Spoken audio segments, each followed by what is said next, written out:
so realizing that I had to be on social media, I mean, you don't have to, but it feels like you have to.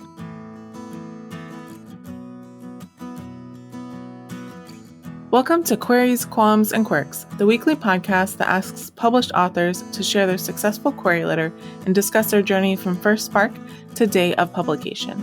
I am your host, author Sarah Nicholas, and literary agent Sarah N. Fisk. Margie Fuston lives in the woods of California and spends all her time wrangling a herd of cats and helping her nephews hunt ghosts, pond monsters, and mermaids. She's the author of Vampires, Hearts, and Other Dead Things and Cruel Illusions. So please welcome Margie to the show. Hello. Hi, thanks for having me. Yeah, thanks so much for coming on and sharing your story. We're going to be talking about your journey to publication, and we're going to start by going all the way back to the beginning. When did you first start getting interested in writing, and then how long did it take from then before you started getting serious about pursuing publication? Well, when I was a little kid, I remember writing poetry, and it never really went beyond poetry. I loved reading, but I think I just didn't quite grasp that that could be an actual job, that people that there were people actually writing the books.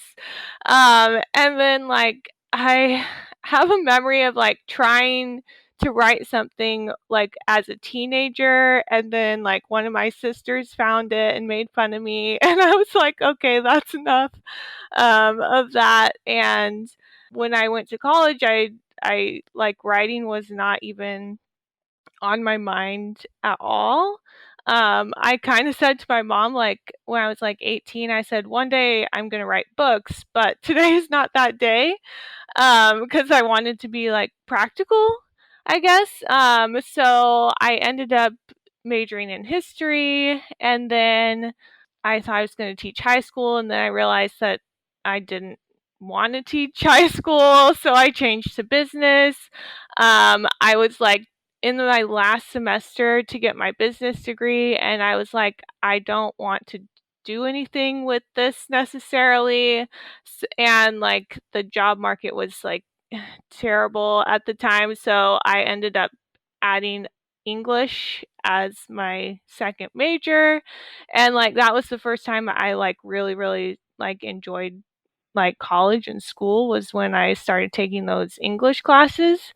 But I still wasn't doing creative writing. I think I put it off until my very, very last semester of those degrees, and then I took a creative writing class, and I think I was just so nervous that this thing that was always in the back of my mind that I'd never actually tried, that I wouldn't be good at. So I just kept putting it off.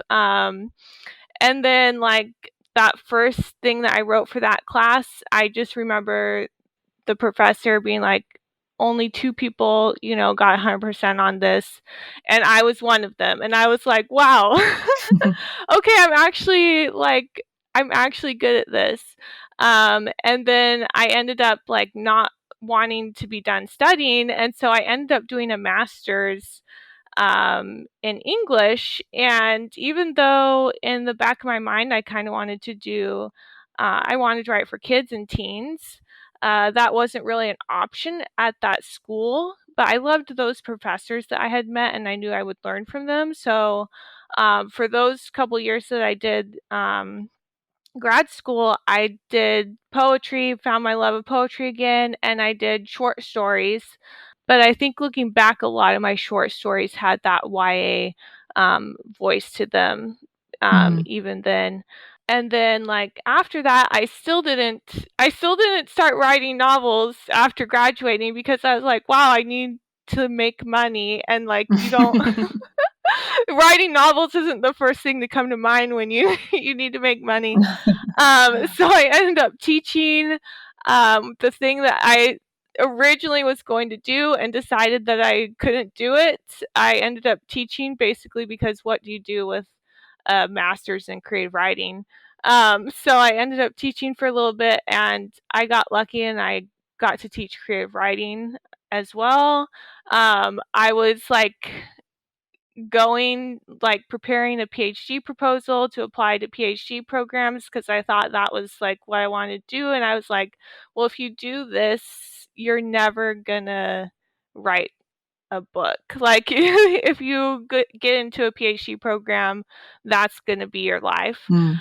So I had this summer where I was like, am I gonna pursue this, or am I gonna say, forget that, and, like, follow this thing that I wanted to do, for like 10 years at that point that I haven't tried to do. Mm.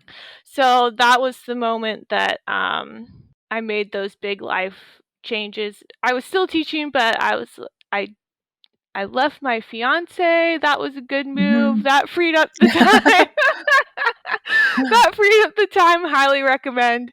That freed up my time to actually write um, that first manuscript. I used the word manuscript loosely for that first one.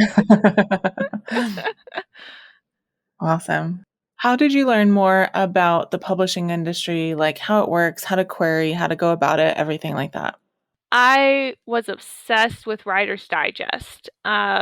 Like before as soon as I knew I was going to write a book, I I I love research, so I didn't start writing for a while still. I just read I'm pretty sure I read every single article that Writer's Digest has on it.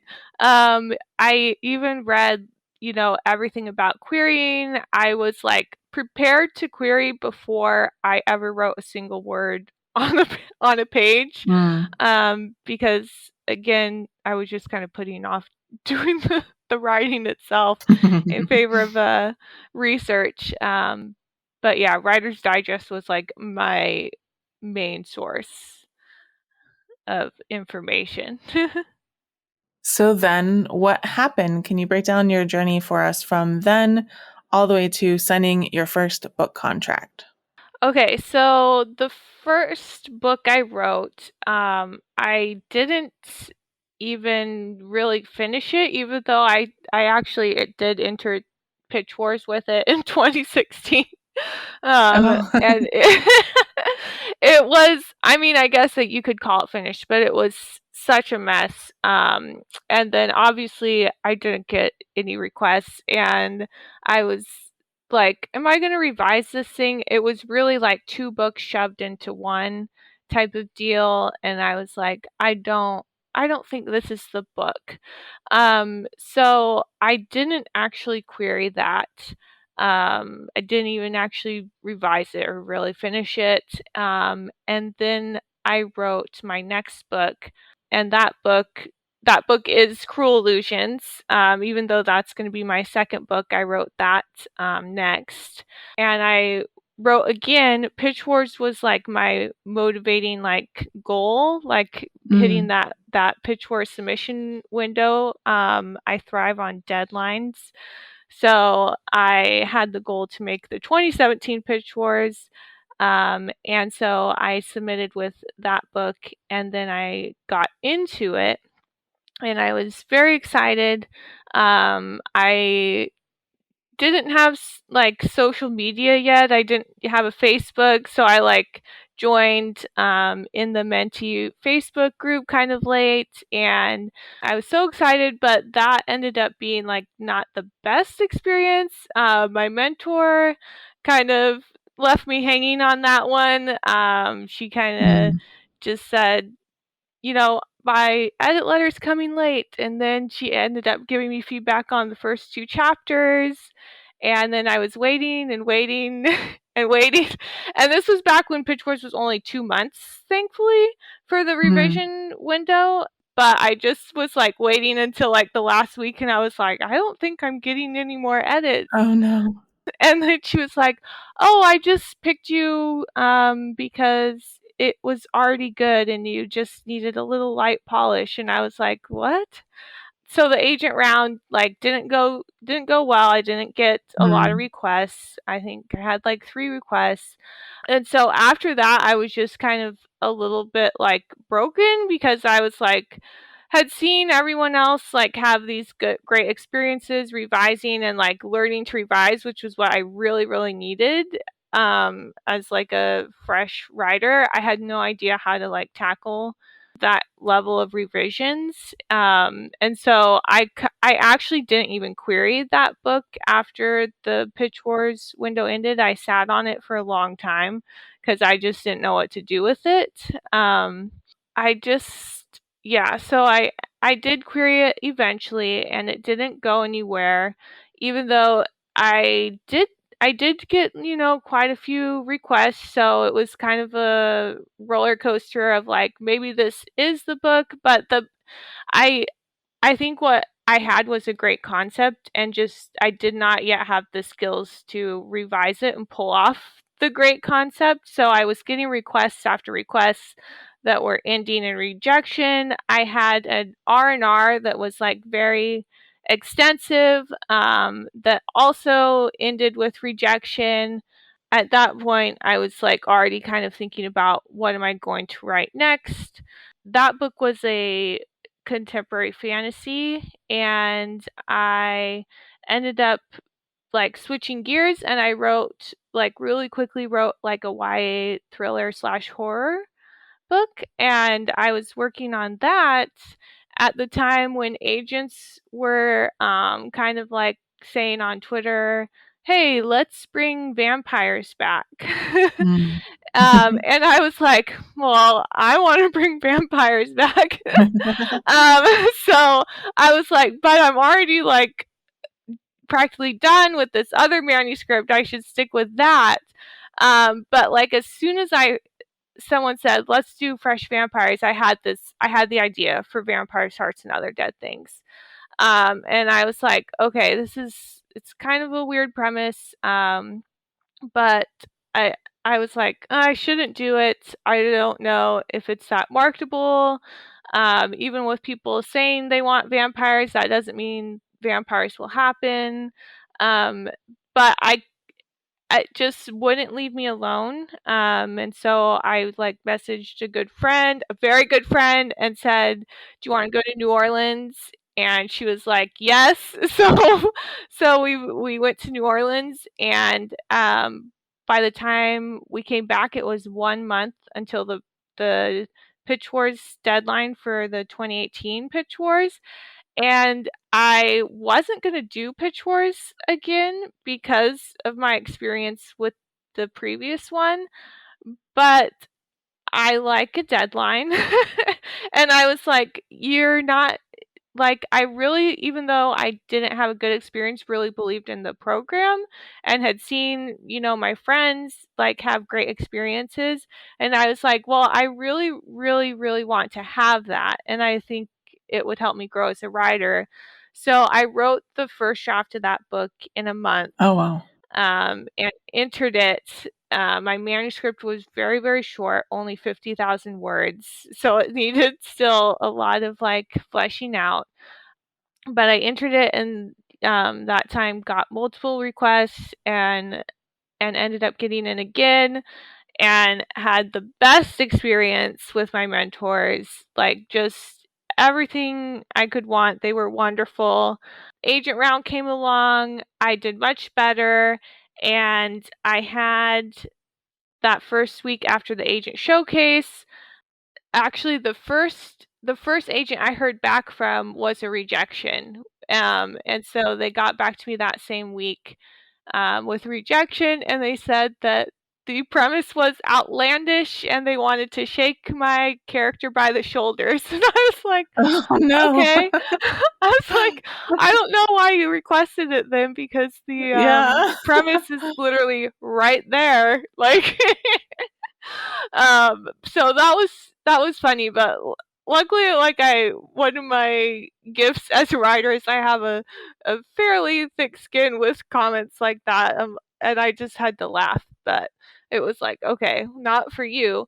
But literally that same exact day, my agent Becca messaged me that night and said she was reading and enjoying, and she'd get back to me next week. And then so I was like, oh no, the world's longest weekend. But then she ended up getting back to me on Saturday, and asked for a phone call. And that went wonderfully. And I ended up actually with 2 offers and ended up signing with Becca. And we went out on submission, I think maybe just a month after signing. What happened was with submission, we actually had interest the next day. But it wasn't an offer, it was an R&R, which I was a little hesitant about because I'd done an R&R before with an agent and didn't pan out. So, but we talked and I went ahead and did it. Now this is something not a lot of people know, but the original version of Vampires, Hearts, and Other Dead Things was not a paranormal. It was set in our contemporary world, and there were no vampires. It was just a girl who was so like desperate in her grief that she wanted to believe in vampires. And she already like kind of wanted to believe in vampires anyways and was already obsessed with them. And there are people out there who believe in vampires, and so I didn't feel like it was that far fetched, and I wanted it to be something like far fetched, like something I like, because usually, when someone you love's dying from cancer, like you do put some hope in some far fetched things, which is sometimes like a diet or some kind of fad. And so I wanted something that would show that in the extreme. But not everyone was getting that. So like I did the R&R and they came back and asked for more revisions in regards to the vampire aspect, and basically said they wanted me to prove that vampires existed in a better way at the beginning, and I was like, well, they don't. I haven't found any solid proof, so I can't really do that. But they couldn't get on board with understanding, what I was trying to do with that. Even though Becca got it, and we had originally said the one thing we're not going to do is add vampires. But after that experience, after they didn't move forward with it, I was like, okay, I know I said we weren't going to add vampires, but what if it is a world where people think maybe vampires exist because of this one event that has happened? And some people think it's real, some people think it's a hoax. So it maintained that kind of desperation, but it set it in a paranormal world instead of a contemporary world. So I could get past that hang up of why does she believe in vampires. So I revised and we went out again a couple months later to a different list of editors, sending it out as a contemporary paranormal, and then ended up with an offer, I think, a month after that second round of submission. All right, cool. It is time. Can you read your successful query letter for us? 18-year-old Victoria and her dad love vampires. Sexy vampires, ruthless vampires, even sparkly vampires. Every Thursday night in the Jacobson household is fantastic movie night, at least for Victoria and her dad. Her mom would rather not. But when her dad's pancreatic cancer progresses, he starts looking less like the original Dracula and more like the bald and sunken Count Orlok. The doctors say there's nothing left to do. Her mom believes in statistics, her dad believes in God. Both want her to accept the inevitable, but Victoria turns to the one thing she's always secretly hoped was real: vampires. Armed with legends and desperation, Victoria travels to New Orleans to haunt the streets where the first North American vampires were spotted in hopes of finding one. Then she meets Nicholas, a suave and handsome young man who hints he might be what she's looking for. Only he won't share his secrets with just anyone. Victoria has to prove she loves life enough to live forever.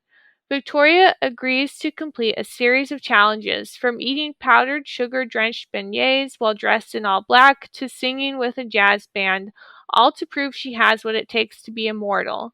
But loving life while her dad's dying feels like betrayal, and Victoria must figure out how to experience joy and grief at the same time if she wants Nicholas's secret. But his secret may not be what she hopes.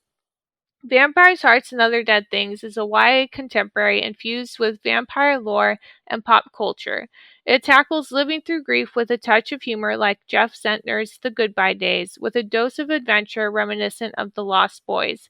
It is complete at 68,000 words. I lost one of the most important people in my life to pancreatic cancer when I was close to my main character's age, and while I never went vampire hunting, the way the character deals with her grief and fights to believe in even the most improbable cures is based on my own experiences. Thank you so much for your time and consideration. Nice. Thank you for sharing. So, how has your experience been since signing your contract? Especially let us know if there were any surprises along the way. Well, one surprise was I originally the imprint that I was with was Simon Pulse, Mm, which they actually closed down not long after that. So I was like, "Oh my gosh, this is not good." But my editor, I got to move with her, so that was wonderful, and my editor's wonderful. So it's been a good experience, even though I had that initial like, "Oh no, this is bad." It has worked out. yeah, that can be tough. It is time for the quick round. I call it author DNA. It's just classifications that we like to put writers in. Are you a pantser or a plotter? Plotter, Do you tend to be an overwriter or an underwriter? underwriter, Do you prefer to write in the morning or at night? both. I hate the Okay. afternoon. When you're starting a new project, do you typically start with character or plot or concept or something else? Concept followed very quickly by character. Do you prefer coffee or tea? Tea with cream. When writing, do you prefer silence or some kind of sound? Silence. When it comes to the first draft, are you more of a get it down kind of person or a get it right kind of person? Get it right. What tools or software do you use to draft? I use Microsoft Word and I sometimes play around in Scrivener, but haven't learned to love it yet. Mm. hmm Do you prefer drafting or revising more? Drafting. Do you write in sequential order or do you hop around? I hop around a little bit. I have a very, very like detailed outline so that I can hop around if I want to. But mostly I write in order. And final quick round question, are you an extrovert or an introvert? Extreme introvert. All right, so the podcast is called Queries, Qualms, and Quirks. We already heard your query, and now we're going to get into the second cue. What were some of the worries that you had on your journey, and were they realized, or did you overcome them, or how did they shake out? I think one of my biggest worries was like having to be on social media. Mm, I was probably goes back to the extreme introvert answer, but I was a person who didn't have social media like before I started wanting to pursue writing novels for publication. I guess in my mind I was still thinking you could just write your books and be in the woods mm. and not interact. And then I realized, oh shoot, there's a lot happening on Twitter. There's stuff happening on Facebook. I mentioned before I wasn't on Facebook before I got into Pitch Wars, so I had to join that kind of late. So realizing that I had to be on social media, I mean, you don't have to, but it feels Mhm. like you have to. Um, and I wouldn't say I've overcome that in any way if you look at my social media. I tweet something maybe every 6 months. And then Instagram, I'm a little bit better. But I still probably only post like every month if I'm being honest with myself. Maybe I'll get better one day. So that was definitely something that I was worried about, and I guess it's something I'm still worried about and still not great at, but oh well.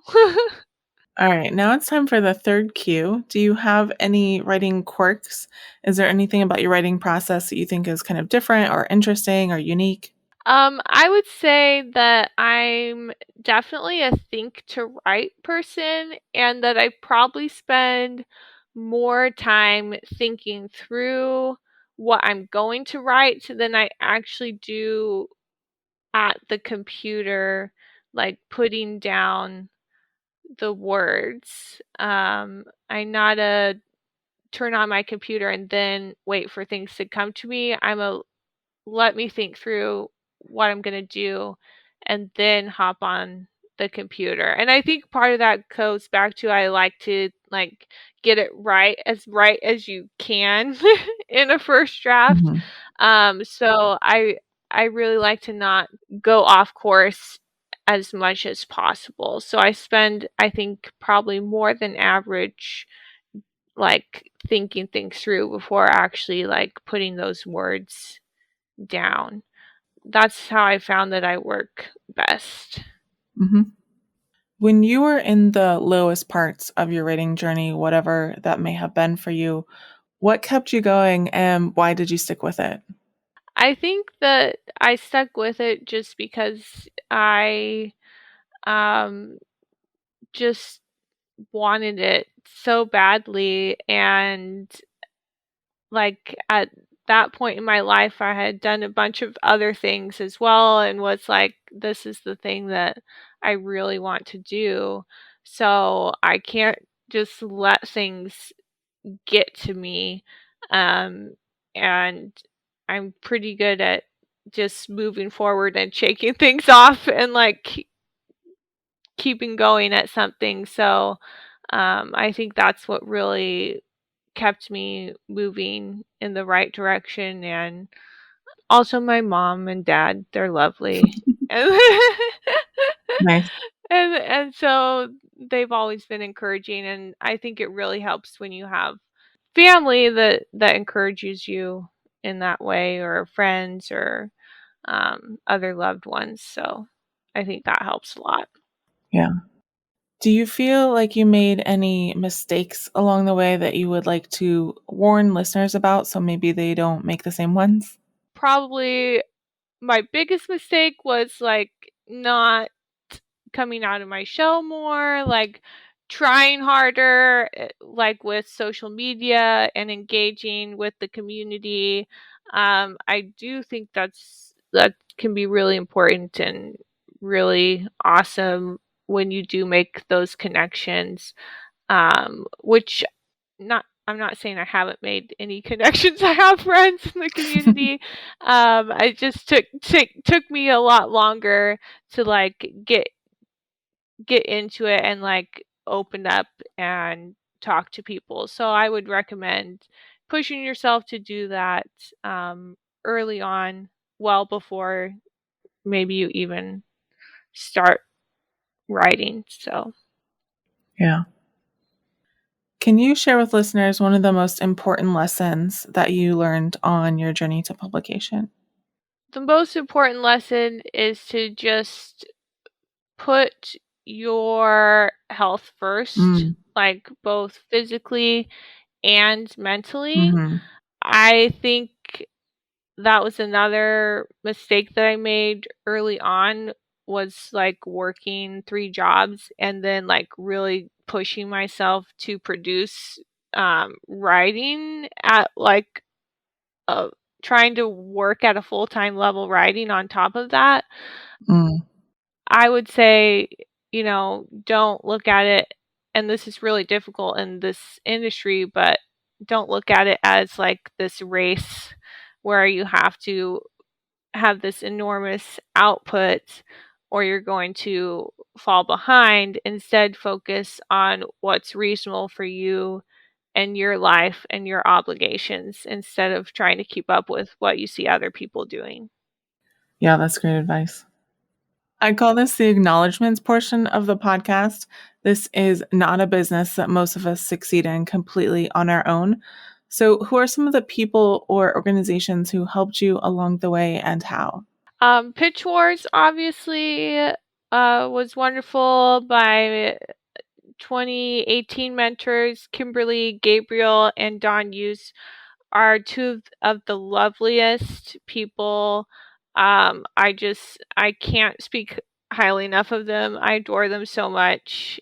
They're wonderful. And then of course my agent, Rebecca Podos, she just she really got what I was wanting to do with Vampires Hearts and Other Dead Things, and not everyone did.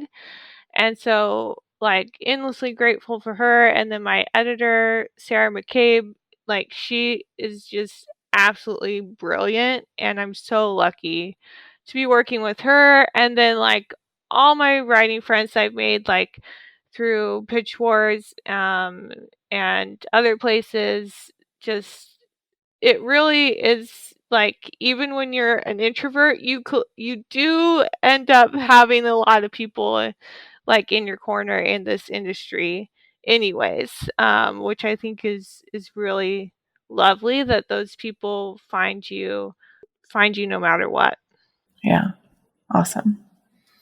So we heard about Vampires Hearts and Other Dead Things from your query letter. So can you tell us a little bit about Cruel Illusions before you go? So Cruel Illusions, it is about a girl whose mom has been killed by a vampire when she was younger, and so she's actually looking for revenge, and she ends up getting entangled with this kind of cult of magicians who practice stage magic, and they moonlight as vampire hunters, and they're kind of promising her the power that she needs to get her revenge, but she has to enter this deadly competition to be allowed to join their secret society. Awesome. Thank you. All right, Margie, thank you so much for coming on the show and sharing your story with my listeners. Thank you so much for having me. It was so much fun. Yeah, of course. Thank you so much for listening to this episode of Queries, Qualms, and Quirks. You can find the text of Margie's query in the show notes, along with links to find out more about her and her books. If you enjoyed the show, I'd really appreciate if you help me find new listeners by leaving a review on Apple Podcast or Podchaser, telling your friends, or sharing this episode on social media. If you're interested in supporting the show, go to patreon.com/pubtalklive. And if you're a published author interested in being a guest on the show, please click on the home base link in the description or go to sarahnicholas.com and click on the podcast logo in the sidebar. That's Sarah with an H and Nicholas with no H. Thank you so much for listening, and we'll see you next time.